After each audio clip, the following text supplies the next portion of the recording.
And from there, I cross-referenced all the children's games I'm best at in a ranking with all the children's games you guys might be good at from worst to best. Put it all next to each other.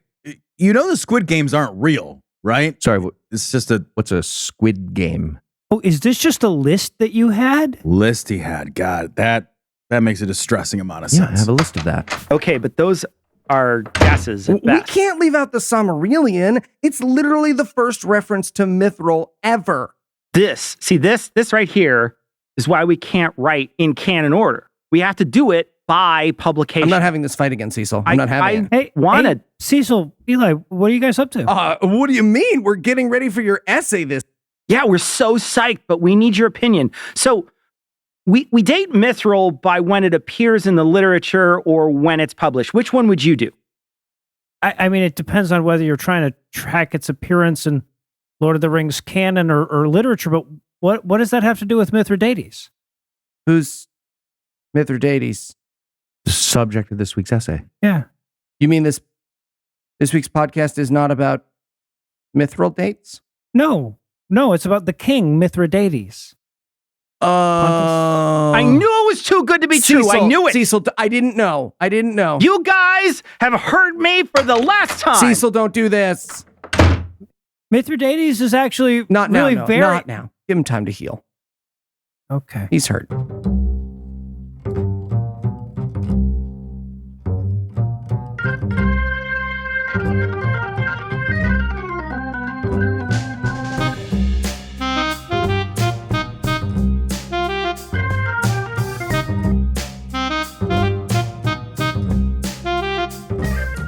Hello and welcome. Citation Needed, the podcast where we choose a subject, read a single article about it on Wikipedia, and pretend we're experts. Because this is the internet, and that's how it works now. I'm Heath, and we're going to be talking about poison. So I'm joined by our expert panel of toxic masculinity, Cecil, Tom, Noah, and Eli. Poison's in the dose, Heath, and in my case, it's a very, very small dose. tiny dose. No, hey, fun fact, by the way, if you don't blink the tears out, it doesn't count as crime. All right, Heath, I found that jape threatening to my manhood. That doesn't at all prove the point. Damn it, it proves the point. Yeah. It proves it does. It does. And I wear pug-themed sweaters starting in October, and my baby's been in 2 gay pride parades. My masculinity is so pure, you can use it in a humidifier. So, Okay, so who are we talking about? Whitfield Hades. Mithradates. Sure. Yeah, Mithradates. So Noah, why Mithradates? Well, I just find him a fascinating character whose historical stock has been slipping for way too long. So, for centuries, he was as familiar a historical figure as like Cleopatra, Mark Antony, or Pompey the Great. He was the subject of a poem by Ralph Waldo Emerson, a play by Jean Racine, and an opera by Mozart. But nowadays, when he's remembered at all, it's usually in reference to the iocane powder scene in Princess Bride. So Classic Sicilian reasoning. I figured he was due for some historical rehabilitation. Oh, man. I mean, with a poem about him, I can't believe he's Right? not a TikTok sensation. By Emerson. The kids love Emerson. All right. So who was Mithradates? Okay, so the one we're talking about, it's Mithradates VI, or Mithridates Jupiter, Mithridates Jupiter Dionysus, or eventually Mithridates the Great, was the king of Pontus from 120 to 63 BCE. He was as ambitious as he was ruthless, and during his 57-year reign, he became the most effective foreign enemy of the Roman Republic since Hannibal. He was also fascinated with poisons to such a degree that you could damn near dub him the father of pharmacology, and you can definitely dub him, as many have, the Poison King. Okay, I'm saving that for whoever the Ruby in Ruby Tuesdays is. But I appreciate your I feel like everybody was doing poison stuff constantly for like all of old-timey history. Just thousands of years of staring at each other really hard. Like, okay, we switch now, we mix it all, and we drink at the same time. 1, 2. All right. Like picking up the glass, pump faking it, looking around, scanning everybody's eyes really quick. So, couple quick notes on the sources here. The first is that there's virtually nothing about this guy that wasn't written by his enemies. Okay, hashtag life goals. I got to write that. Me. Right. I want that. Now, there That's are how you some, know you're winning. Right, One yeah. enemy No is shit. right about you. When the history of you, when the biographies of you are written by your enemies, you fucking crush it. You straight crush they it. can't ignore you at that point. Right. Yeah, right, exactly. So now there are some archaeological records like statues and inscriptions and shit, but in terms of written sources, it's all Roman contemporaries and historians writing about what they called the Mithridatic Wars. Hell, even the name Mithridates is a Romanized version of his actual name. Now, Romans often hated each other more than their foreign enemies, so that doesn't necessarily mean that we're only seeing him painted as a villain. Right, like he'll ultimately be defeated by Pompey the Great, so enemies of Pompey the Great had a vested interest in making him seem like a pretty all right guy, and enemies of Pompey the Great famously include Julius fucking Caesar, whose writings we have. So we actually do have a three-dimensional view of this guy, but it's still all being told through the lens of Roman prejudice. Roman Prejudice is the name of my Ted Nugent cover band. Right on the nose. So the other important note on the sources is that there's a lot of bullshit in them, right? So ancient histories are to historical scholarship as like Eli essays are to citation needed. Terribly spelled. Written in 2 days. I hate his Jew face. Oh, okay. Sorry. That last one wasn't That's- essay related. I'm sorry. It was, we're doing a 3-beat.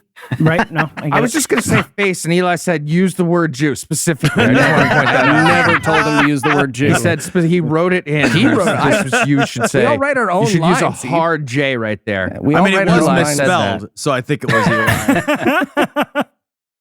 All right, now, so to be clear, we're not It's a talking about character. It's a character. I'm not. I would never actually say that. It's not.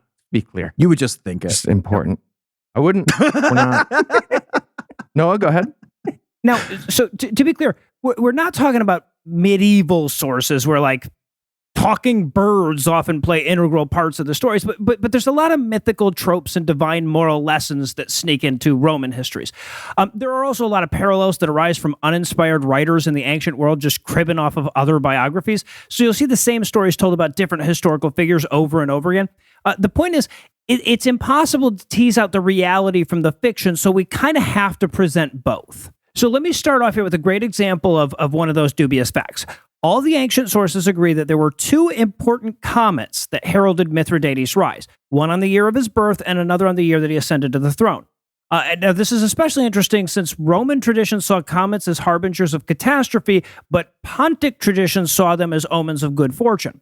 And given the sheer number of important historical figures said to be born under the auspice of a comet and the relatively low number of actual visible comets, it'd be easy to dismiss this as the sort of myth-making we find all through the ancient sources. But if it was, then in this case, it turns out that the Han Chinese were in on it because their court astronomers also record visible comets in the years in question.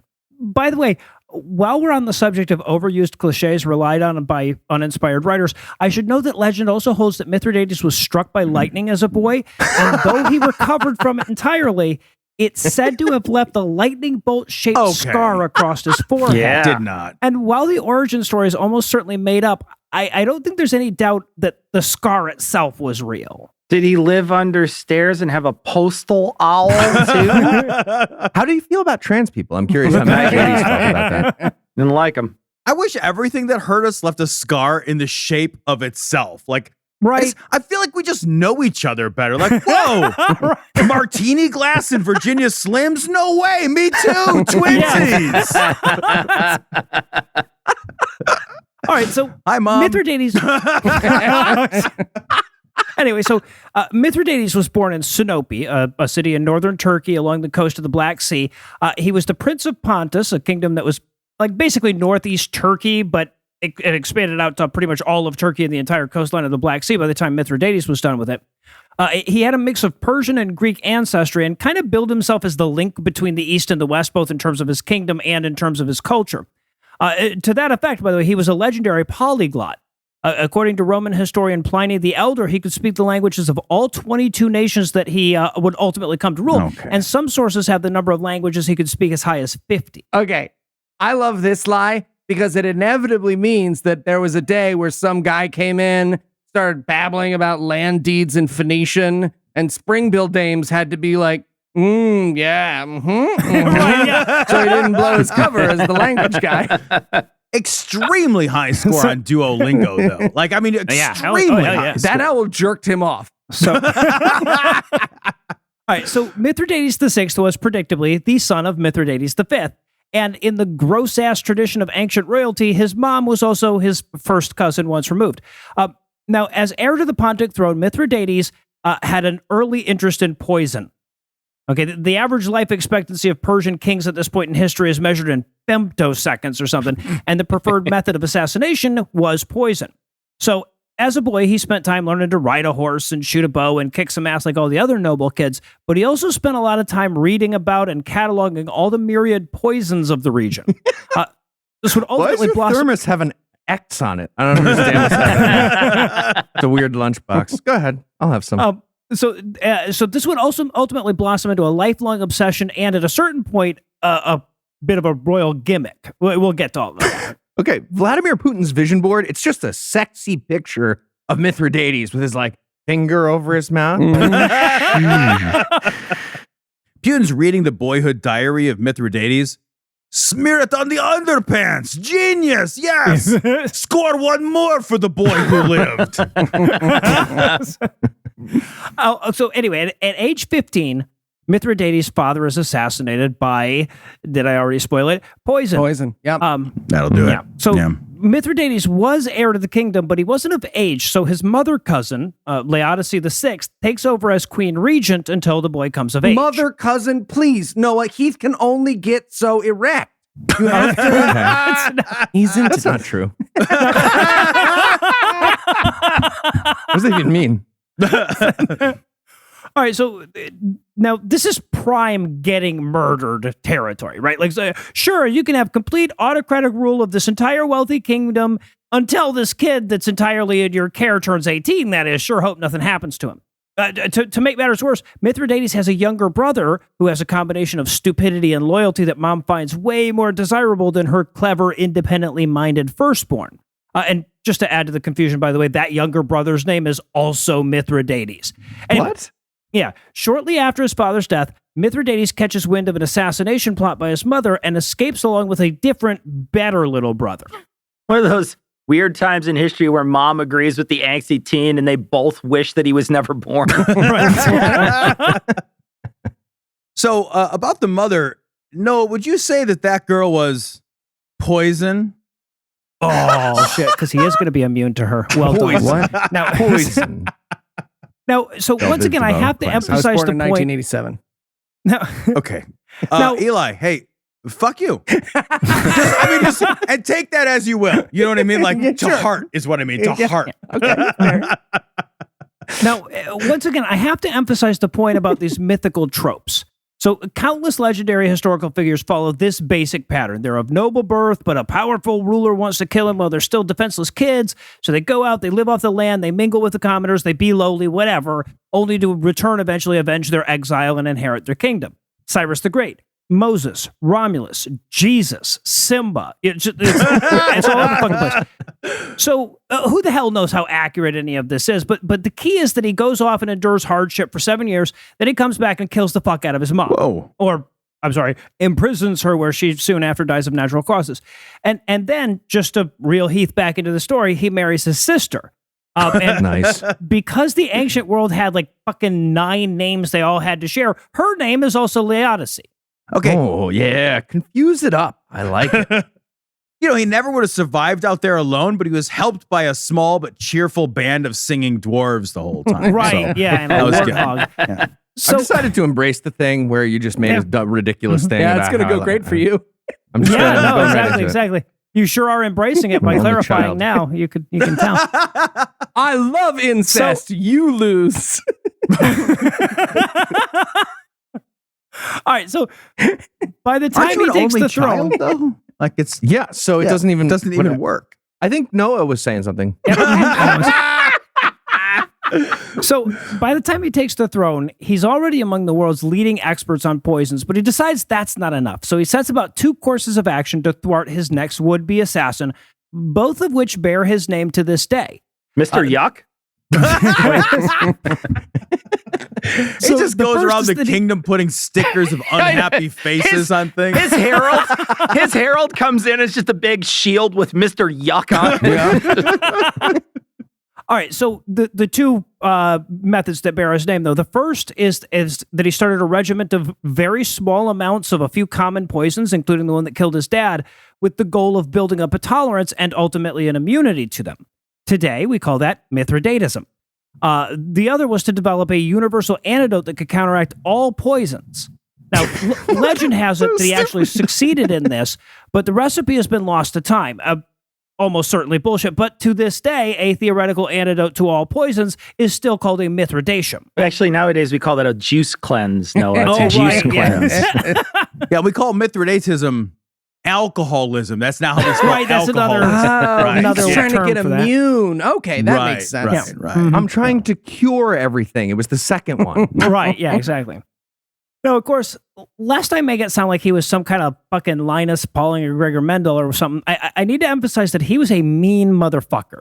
So his scientific research often took the form of rounding up a bunch of prisoners or just people on the street, giving them each What? different doses of the same toxic mushroom, and then writing down what happened to him. Wow. Jesus Christ. Well, he would even do this shit at banquets as like a party thing.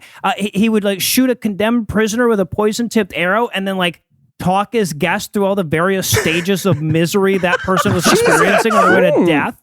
Just like a giant live action viewfinder full of dying people and just showing his guests like a slideshow. Okay, Pretty first they will much. hate the arrow. That's the first thing you're going to hate is the arrow. They're really going to notice that. No, back one slide. Everybody walk left. Walk left. I know you're being poisoned. Just do. Okay. Do you think he ever accidentally shot someone like in the heart and they died right away and he was like, fuck, I have 45 minutes to fill now. I Who's feel like drinking he would have tonight? just got another guy. He'd be like, all right, who strung that bow? He's like a Cupid for like bad relationships, just shooting like toxic arrows into people. At least he didn't talk about his kids at the party. Whatever. Yeah. Could have been worse. Okay, so he did have Nobody another. cares about your kid. He also had another nifty poison-based parlor trick that he busted out at parties. He would drink goblets of snake venom because he knew that they had to be injected into the blood to be dangerous, and I guess like his guests generally didn't. So it was a cool little trick. Yeah, I used to do that when at kids' parties. Did not go over well, let me tell you. Anyway, so around the same time, there's this pesky empire on the rise, a couple of kingdoms to his west. See, by the 2nd century BCE, the Roman Republic was in full-on expansion mode and stretched from modern-day Portugal all the way to modern-day and back then day Syria. They'd gobbled up countless kingdoms along the way and seemed poised to expand out forever. That being said, even early in his reign, Mithridates was immune to way more shit than most kings. All right. Well, it looks like I am going to be super hard to kill with cheese or scotch. So that's good. But at least in the short term as like a poison for today. Exactly, yeah. And I think it's time for a quick break for some apropos of nothing.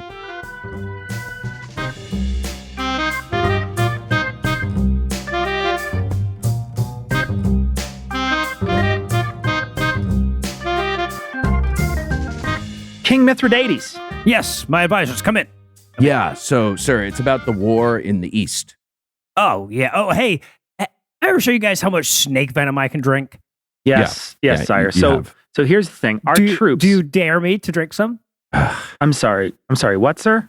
Do you dare me to drink a whole cup of snake venom No, right now? no, sir, we don't. We actually really need to talk about 'Cause I will. the war. I will. I'm not yeah, afraid. Got it. We've done this before. So the thing about the armies in the East. Okay, We 2 have- cups. I will drink 2 cups of snake venom. Sire, may I speak freely?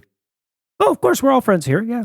Do you just like drinking snake venom? Because you're the king and you could just have snake venom if you want. Yes, thank you. You don't have to make it like a thing. You Well, don't have but to- of course I don't.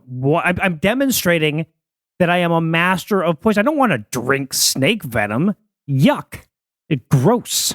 okay. So if we can get back to what we were know talking. I'm sorry. I feel bad. You were trying to do a military thing, and I interrupted. you. Yeah, no, okay, it's fine, sir. So And in terms so of as an apology, I will. you're going to drink a bunch of snake venom. drink a bunch of snake venom. Yeah. Okay. Can I try it? No, it's mine.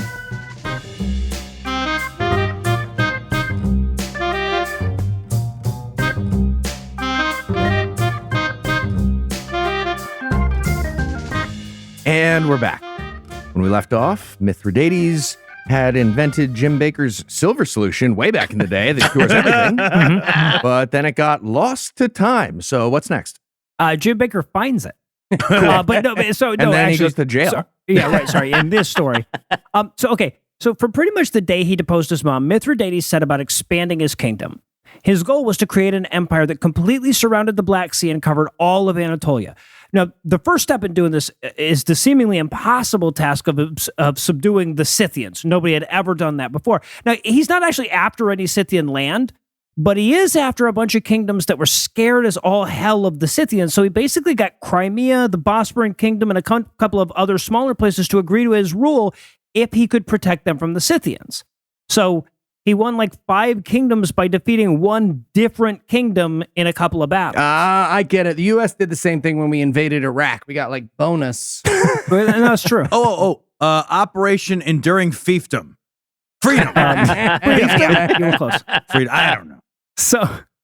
So with the northern end of his empire well on its way, he turns his attention south to the rest of modern-day Turkey.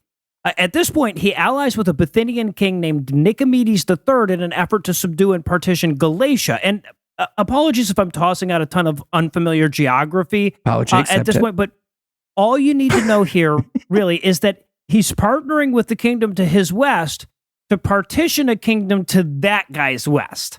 Nice. In other Well words, played. he's convinced Nicomedes to go along with a deal where Mithridates' kingdom will ultimately surround his. Now, eventually this occurs to Nicomedes, so he tries to reverse course and team up with the Romans to push Mithridates back to Pontus. Mithridates would win this conflict with Nicomedes, but he didn't get much out of it. Nicomedes III was succeeded by his son, Nicomedes IV, and was essentially a Roman puppet. So this put Mithridates in a position where he either had to scale back his imperial ambitions or enter into a direct conflict with Rome. Of course, kingdoms standing up to Rome didn't have a great track record in recent history, and kingdoms going to war with empires, something like 8 times their size, didn't have a great track record at any point in history. I hate to actually you here, but Afghanistan would like you to hold its beer. That's Actually. one kingdom. That's not kingdom. Good job. It's just one. It's not a track record. But Mithridates they had have an a good advantage. He track figured record. there's still one place. But Mithridates had an advantage he figured he could exploit. He would poison all the water. Well, no. So Rome was actually already at war with itself. Right, so this is all happening right in the middle of a social war where Rome's Italian allies rose up in rebellion and wouldn't give in until 100,000 dead guys later. So they weren't exactly an ideal shape to mobilize for a foreign war in far-off Asia Minor. I feel like Mithridates was underestimating the ability for bloated empires to be in endless wars. Can I say that? Boy, wasn't he? If there was a theme to his existence, yeah. So knowing all this shit about the Roman internal conflict, Mithridates sets about trying to kill off Nicomedes IV with like 1 or 2 degrees of plausible deniability, hoping to provoke the Romans into a retaliation. Now, at this point, Roman generals have every incentive to invade foreign lands. It's how they make their money. It's how they pay their soldiers. It's how they win their glory. So he knows it's not going to take much in the way of provocation, and he's right. In 89 BCE, he lures the Bithynian army along with 2 Roman legions into an invasion of Pontus that was illegal even by Roman standards of the time, and then he whipped the ever-loving fuck out of them. Okay, who agreed to the snake venom drinking contest as the way we saw it? I think that was our first mistake. We're so much bigger of an... We're doing regular fighting from now on, everybody. That was fine. That was going to be the plan. Pontus's girlfriend throws a drink in the Bithynian army's face. Are you going to let him get away with that, babe? Now, at this point, with a decisive victory under his belt, basically every kingdom in Anatolia was inclined to ally with him. They were all very much worried about Roman encroachment, and now that there was somebody on the block that could apparently stand up to the Romans, they were quick to line up behind the new guy. Of course, Mithridates also knows that their allegiance is fickle and they're liable to switch sides back to Rome if he loses a battle or two, so he concocts a plan to make sure that Rome wouldn't want him back even if they offered, and instigate something called the Asiatic Vespers, which I've heard referred to as the Roman 9/11. Right, because a world leader made the whole thing up to invade Iraq. Okay. Asiatic Vesper sounds like a brand of slip-on shoe. Now, Cecil, to me, it sounds like an old-timey disease. Like, oh, yeah. Oh, that's the Asiatic Vespers. Too much blood. That's almost certainly the problem. It's the I gotta bile. sleep with this mask on. Hold them upside down. Get the bile out of them. Well, so Tom, too much blood was actually the problem. Hey. So The Eli Bosnick. That's fair. That's fair. So Rome at this time, they were colonists, right? So when they invaded a country, they didn't start with soldiers or bureaucrats. They started with merchants and bankers, right? They'd move in for business. They'd create these little Roman enclaves in their cities, which then provided the Roman armies an excuse if they ever had to come in. Right? Like, oh, well, it may be your city, sure, but there's a settlement of Roman citizens there, and Rome is obligated to protect them. So every major city in Anatolia has a sizable population of Romans. And in 88 BCE, Mithradates decides to target every last one of them. In a remarkably well-timed maneuver, he convinced basically every kingdom in the region to turn on those Romans on the same day at the same hour. In an act of Let's sync up our sundials in 3. yeah. Click. So, in an act of brutally coordinated genocide, as many as 80,000 Romans were killed, men, women, and children. Han, the cops are outside counting down from 60. Do we have to worry about that? Where are they at? What are they at right now? XXVIII. So, Are they doing Mississippis? If they're doing Mississippis, we have more time. so social war, no, Rome has to respond to a massacre on that scale. So, this kicks off the First Mithridatic War. Now, yeah, Mithradates would actually be the way. One Mithridates, two Mithridates. That'd be the way to go. Now, We're making that happen. Now, it's worth emphasizing here that Pontus is a fantastically rich kingdom. So every ambitious Roman general knows that whoever goes up against Mithridates stands to gain enormous wealth. On top of that, they're dubbing him the new Hannibal, so it comes with a great deal of valor as well. So obviously, they're all clamoring for this assignment. Obviously, I mean, this feels like the same idiot mentality that causes people to rush to buy Powerball tickets when the jackpot becomes like $1 billion. Like, sure, the rewards are enormous, but you're choosing only to play when there's a vastly lower chance of winning. Like, I'm not saying this isn't a ripe plum, but you can't eat the fucking plum if you have a sword in your guts. Right. Well, it's like that. Plus, if you lose at Powerball, you become part of a live-action poisoning viewfinder. Right. In Jersey, that actually is the case. Yeah, but it's well, an right. accidental. People still play Yeah, Powerball. TV from breathing show. the air. Yeah.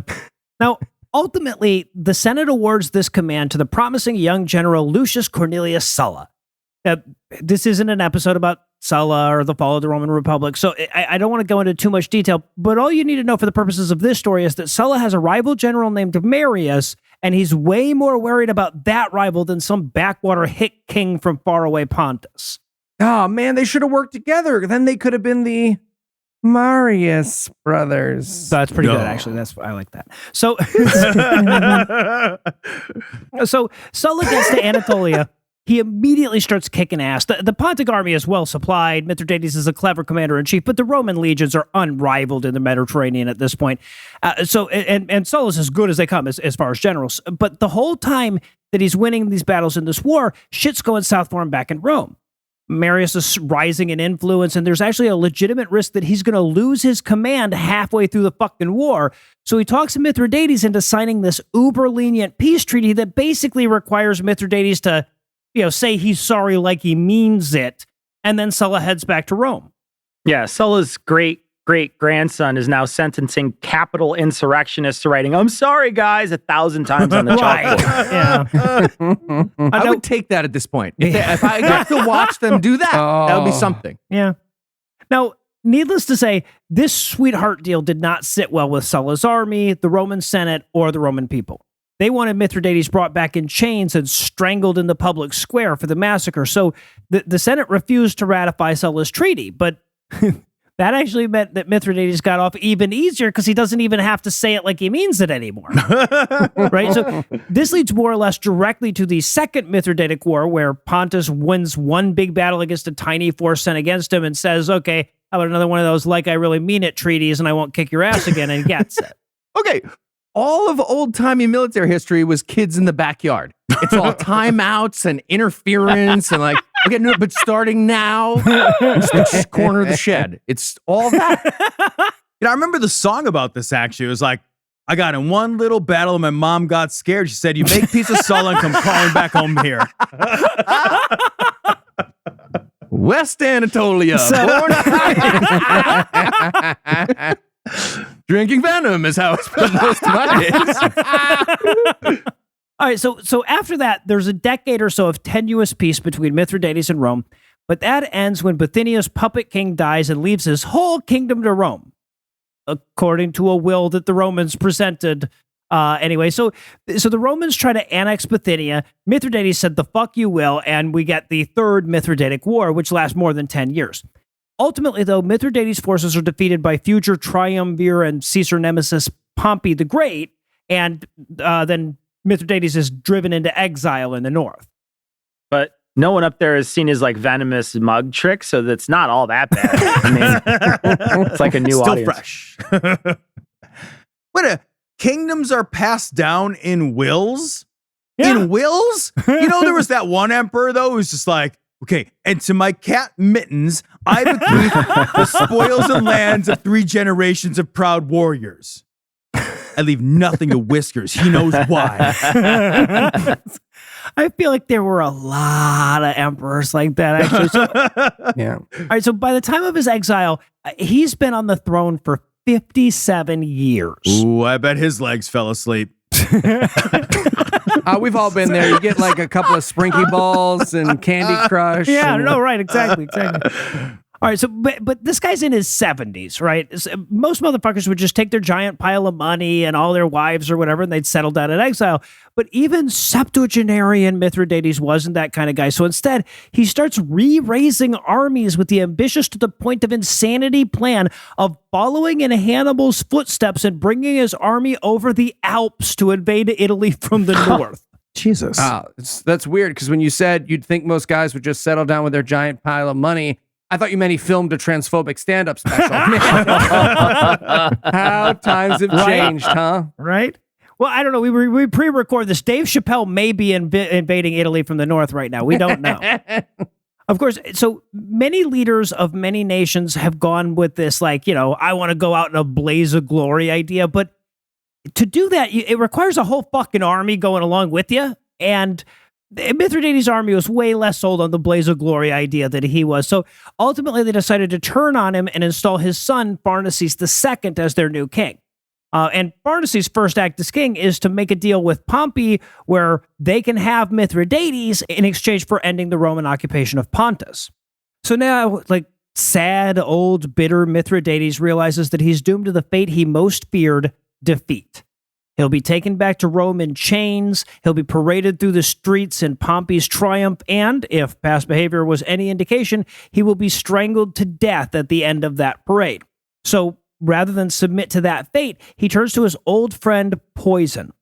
He's got a dagger with a secret handle that contains a vial of deadly poison, so he takes it, and then he doesn't die, because, you know, Mithridatism, that's the whole thing. Yeah. They named That'll that do it. after It's on him. In fact, the story is that he keeps taking different poisons and he gets sick as all fuck, but none of them will kill him. And eventually he has to talk his bodyguard into stabbing him to death, but his bodyguard doesn't want to kill his king and everything. So anyway, it's absolutely nonsensically untrue, but I absolutely have to include that ending.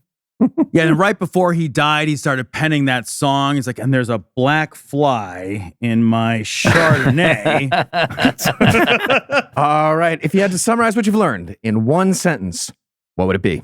I apparently can, too, make it through full essays about Mediterranean stuff without mentioning Etruscans.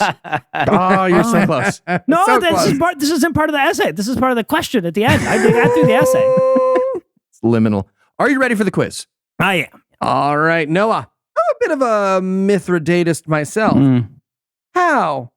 A, I've made myself immune to sugar by drinking nothing but mango nectar. No. B, editing D&D minus has made my feelings unhurtable. Or C, I have a Twitter. Yeah, no, it's C. It's going to be C. That is correct. Twitter, yeah. Noah, at first I thought building up a tolerance to toxic things was nonsense. But then I remembered what? A, pumpkin spice lattes. B, multi-level marketing. Or C, Jordan Peterson. I'm going to go with D, Eli's spelling. Secret answer. Oh, that is, I should have included, I'm going to type that in because it's the better answer. So, okay. Pumpkin spice lattes take so much shit. I kind of like them. I got to be They're honest. fine. They're fine. You think they're medium? No, they're fine. They're fine. I don't understand. I love hating things. I do not understand hating the pumpkin spice latte. They're pretty good. I love hating things. An entire industry is how I feed my baby. Is people are like, "Oh, Grandma, let's watch a movie that verifies our faith," and I'm like, "Fuck you." Here's what all the actors look like, and people are like, "I like the pumpkin sweet," and I'm like, "Have the pumpkin sweet, man. We're all in hell." One more question for you, Noah. What was the best name for Mithridates' kingdom? A, Katarsanik. B, Fantastic. Hoi San Marino. C, Pakistanthrax. Or D, contamination. Oh, nice. Fantastic. Well done, sir, all around, but I'm going to have to go with my favorite. It'll be C, Pakistanthrax. Yes. You are incorrect. I'm sorry. It's contamination. Oh, Sorry, that was my second contamination. guess. That would have So been my close. second It was guess. close. Cecil, you was are close. the winner. You stumped him. Awesome. Tom should do something once in a while. Okie dokie. He wasn't talking about citation needed. He's just In general. That's been Just in building general. up Just in in him. general, you know. Just I'd like in to see general. that occasionally. All right. Tom is next. And for Tom, if you keep doing work, it's like poison. The more you do Yeah, it, the that's better what I you keep get at telling it. you. Work eventually. Yeah, it is poison. I don't want it. labor Mithridatism. All right. Well, for Tom, Noah, Cecil, and Eli, I'm Heath. Thank you for hanging out with us today. We'll be back next week. And by then, Tom will be an expert on something else. Between now and then, you can hear Tom and Cecil on Cognitive Dissonance. And you can hear Eli, Noah, and myself on God Awful Movies, The Scathing Atheist, Skeptocrat, and D&D Minus. And you know what? We're not asking for money this time. For us, if you're feeling generous, go to modestneeds.org Amen. and help out with some vulgarity for charity. People could really use it. Last It's a great day. cause. Last Yes. day. But then maybe give us money in a few weeks. Dude, but like for now, it's not. Yeah, I didn't- yeah. I'm saying the first thing. But And- not never give us money. Just- Never, yeah, it's, right. it's eventually. They're not mutually exclusive. You can do both. Right. Exactly. But eventually, so more importantly, the Modest Needs, modestneeds.org. Check it out. And if you'd like to get in touch with us, listen to past episodes, connect with us on social media, or take a look at the show notes, check out citationpod.com. Quick, men, we must find a poison that can kill me before the Romans get here. Toadstool. Oh, wickerwort. Wickerwort. I think. No, I think we better try a mug of snake venom Snake again. venom again. Yeah, okay. Yeah, no, get a 2 liter. Get a 2 liter this time.